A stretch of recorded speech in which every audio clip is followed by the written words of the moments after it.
Professor Amanda Kennedy has a PhD in law and a Bachelor's of Law with first-class honors.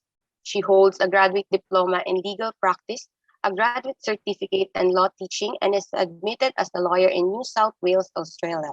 She joined the Queensland University of Technology as Professor of Law in 2019. Professor Amanda's research interest falls predominantly within the area of agri-environmental law and include resources and land use law. She has conducted funded research on these issues under Australian Research Council and other industry grants, and has published her work in both domestic and international journals, books, including a monogram with Routledge, Environmental Justice and Land Use Conflict, the Governance of Mineral and Gas Resources Development. Amanda has taught across undergraduate and postgraduate programs concerning environmental law and natural resources governance, mining and resource law. She has recently contributed to a textbook on environmental planning and climate law in Queensland. Amanda completed a graduate certificate in law teaching through Monash University and has received peer recognition for her teaching practice, including the LexisNexis Australasian Law Teachers Association Citation for Excellence and Innovation in the Teaching of Law in 2014, and the IUCN Academy of Environmental Law Emerging Scholar Education Award in 2016. Amanda is currently the co-chair of IUCN Academy of Environmental Law's Teaching and Capacity Building Committee, and has recently edited a monogram on teaching and learning in environmental law. Ladies and gentlemen, please welcome our first resource speaker for today's topic, Professor Amanda Kennedy.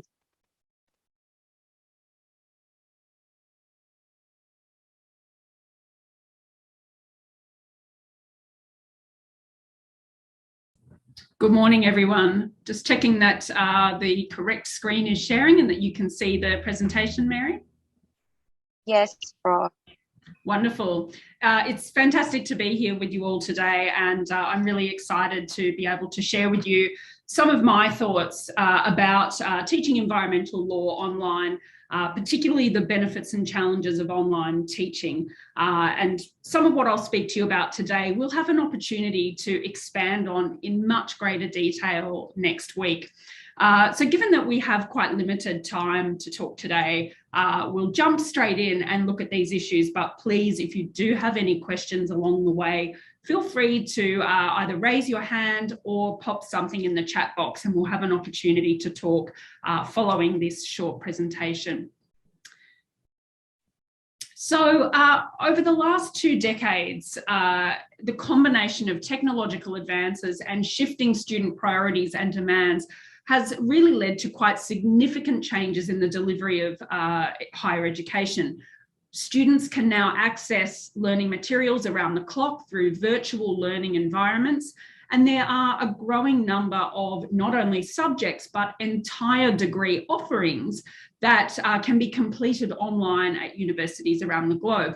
So it's fair to say that online learning, or e-learning, is very much now in the mainstream. But law has lagged behind other disciplines. Legal education has certainly looked towards the online learning turn, but it is definitely behind other disciplines. Now, in some cases, this has been due to quite specific barriers. In particular, law school accreditation requirements and admitting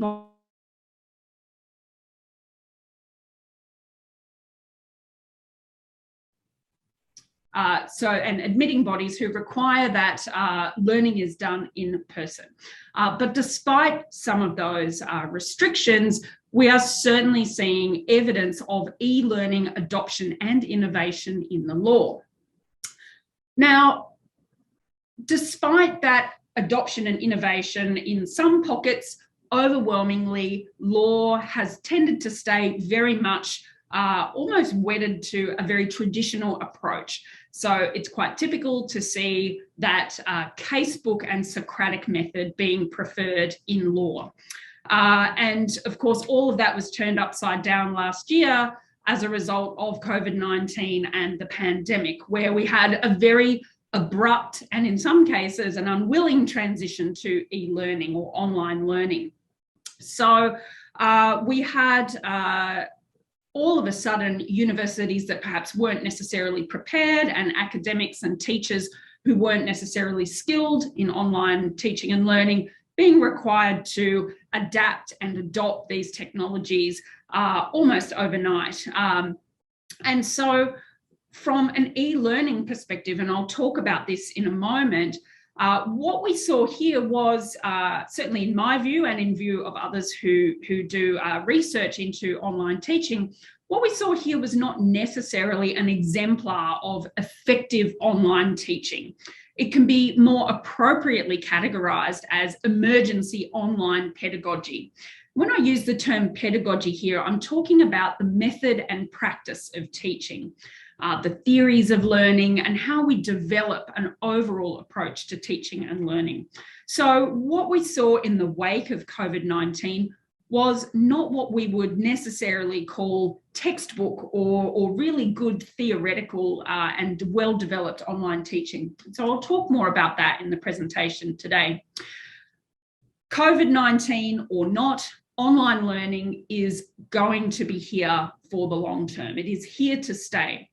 And so what does that mean for those of us who teach in the law? Well, we need to think quite deliberately and quite specifically about what it means to teach online and what it means to teach online well or effectively. So certainly we'll touch on some of that today, but also in the session next week, we'll have more of an opportunity to really interrogate what that means in practice. So a little bit of scene setting there. What do we mean by e-learning? E-learning, of course, is the use of internet technology to deliver content and to construct learning communities. E-learning can be used either on the one hand to support face-to-face learning, but it can also be learned to teach individual subjects entirely online or to deliver entire courses in the digital realm. And e-learning can be used with a variety of different methods. So we can have synchronous methods, which is obviously what we're doing right now, where everybody is live in real time, or it can also use asynchronous methods, where students access content at their own pace and in their own time. So it's not reliant on students being connected and live.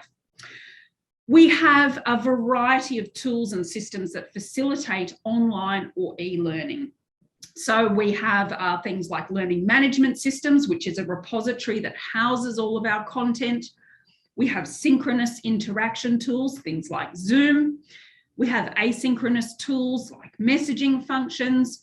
There are grading and feedback and assessment tools, and also digital collaboration tools. Now, some of these tools are really focused on replicating some of the features of face-to-face instruction.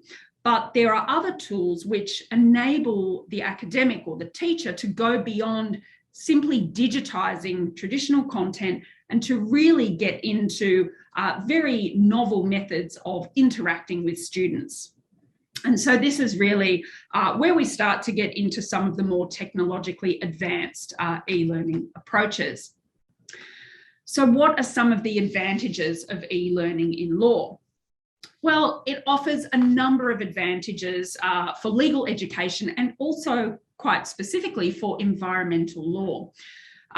Most obviously for students who are managing work and family responsibilities, online learning can increase flexibility and convenience, not only for learners, but also for teachers.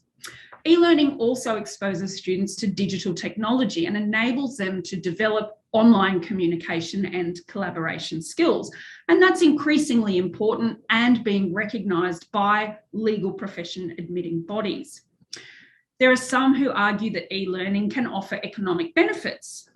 This is particularly a benefit for our institutions, where more learners are able to be accommodated with fewer infrastructure costs, for example, buildings. Now, there are others who would argue that those economic benefits are illusory because, of course, we need to put other support systems in place to accommodate effective e-learning. One argument that e-learning offers an advantage in law is that it improves access to legal education. So it can be used to provide accessible materials to students with disabilities, in particular for students who may have a hearing impairment or a visual impairment. And online education can also be used to remove obstacles around needing to be physically present on campus. And this is certainly one of the advantages that we saw in the wake of COVID-19, where students were not able to be physically present on campus. E-learning was able to fill that void. E-learning can also provide students who are shy or afraid of contributing in class with a degree of anonymity, and it can be used to encourage their participation. And so this is for students who perhaps may struggle with the more traditional environment of Socratic lecturing. An advantage that is certainly relevant in the environmental law space is that online learning and online teaching can potentially contribute to sustainability efforts. On the one hand, it minimises travel to and from campus, and it can also minimise the use of printed materials as well as physical facilities on campus. A study by the Open University in the UK has estimated that the production and provision of e-learning generates 85% fewer emissions per student compared to conventional face-to-face learning. Now, of course, there are other ways in which some of those uses are taken up. Sure, there is no travel to campus, but certainly individual students are, of course, still generating energy accessing and generating emissions accessing those materials off campus. But certainly there is research to suggest that it can contribute to sustainability efforts. But ultimately, the biggest benefit from my view of e-learning is that it offers a pedagogical benefit. Now, as I said earlier, pedagogy refers to the methods and techniques of teaching and the theories of learning that underpin them. And so one of the big benefits of e-learning is that it allows for a multimodal approach to teaching and learning. So it allows the educator to use a diverse range of formats, videos, for example, images, rich media, and to combine all of these and offer them to students in a way that taps into all of their different learning styles. So they're just some of the advantages of e-learning in law. And these advantages, and certainly the last one that I mentioned, is particularly apt when we consider the nature of learners in the current day and age. So on the screen there is a meme that I often like posting, because you'll see on the left-hand side there all of the different gadgets that now fit in the palm of our hand or in our pocket with smartphones. So we've had this technological explosion, certainly over the last few decades, where we've really seen online technologies and the real possibilities open up for what learners are able to do. And when we overlay this with generational change, and in particular, if you look more to the right-hand side of that graph, where we're talking about Generation Z or Generation Z, which are those citizens who have been born since 1995. These are our current children, and we're starting to see this cohort come through our universities. These are school leavers who are entering higher education now. They have been immersed in technology their entire lives. Indeed, they have not seen the world without technology.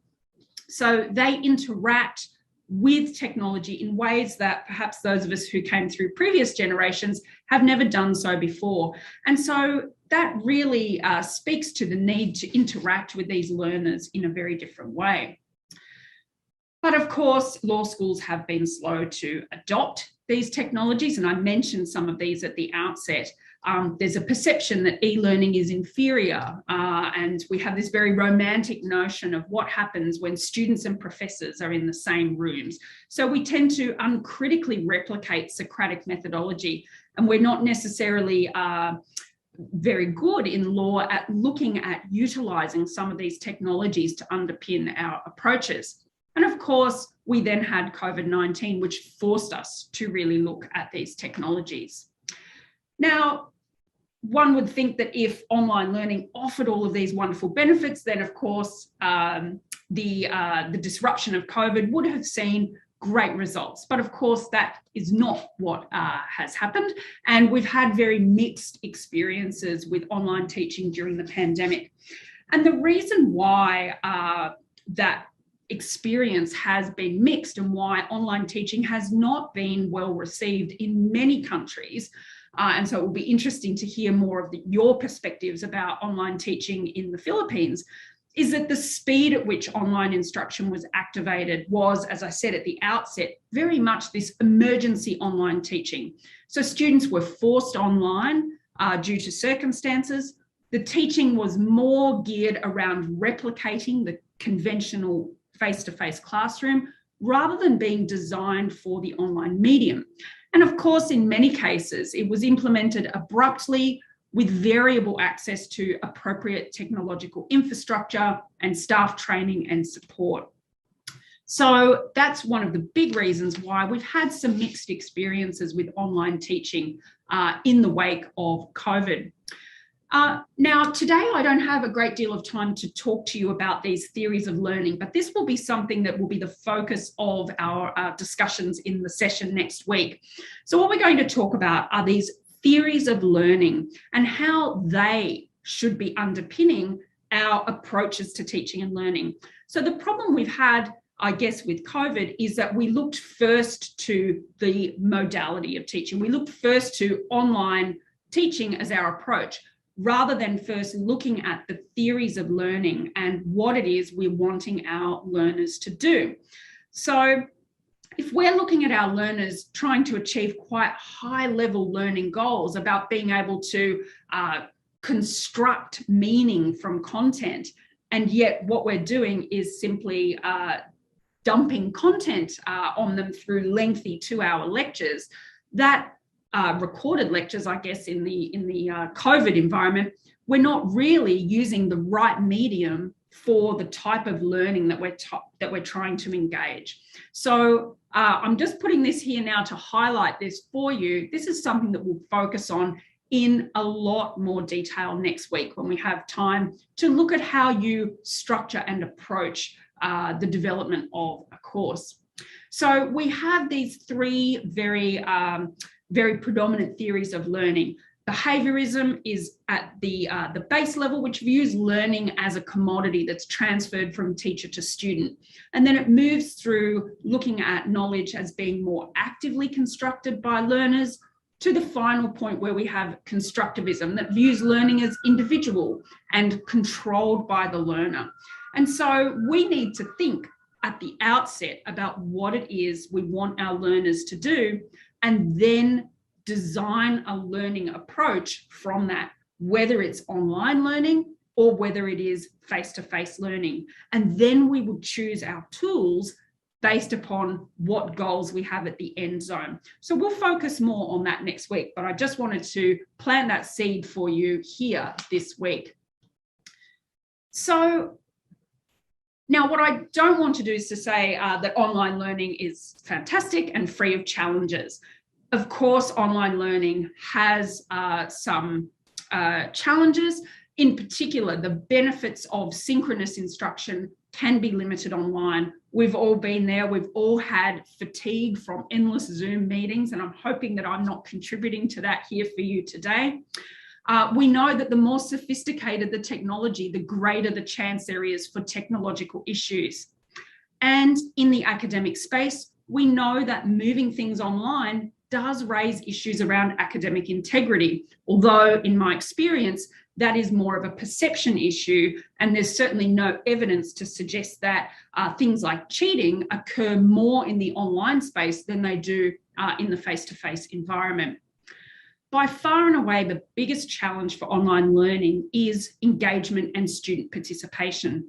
And some of those challenges are typically arising where, once again, we're trying to use those same approaches that we do in the face-to-face realm and replicate them online. We need an entirely different approach when we're teaching online to the usual toolkit that we have when we're in a face-to-face setting. And so what I wanted to leave you with today was this quote that really speaks to the nature of online teaching. And it's quite an old quote. It's from the early 1980s and talking about the initial advent of teaching through video mediums. And the quote is that electronic media is simply a vehicle for delivering instruction, and it's not responsible for influencing student learning outcomes any more than the truck that delivers our groceries causes changes in our nutrition. So online learning really needs to be thought of as very much a tool. It needs to be underpinned by very clear and sound learning theories and an approach that responds to the particular goals of learning that the educator sets. So we'll have an opportunity to explore that in much more detail in the session next week.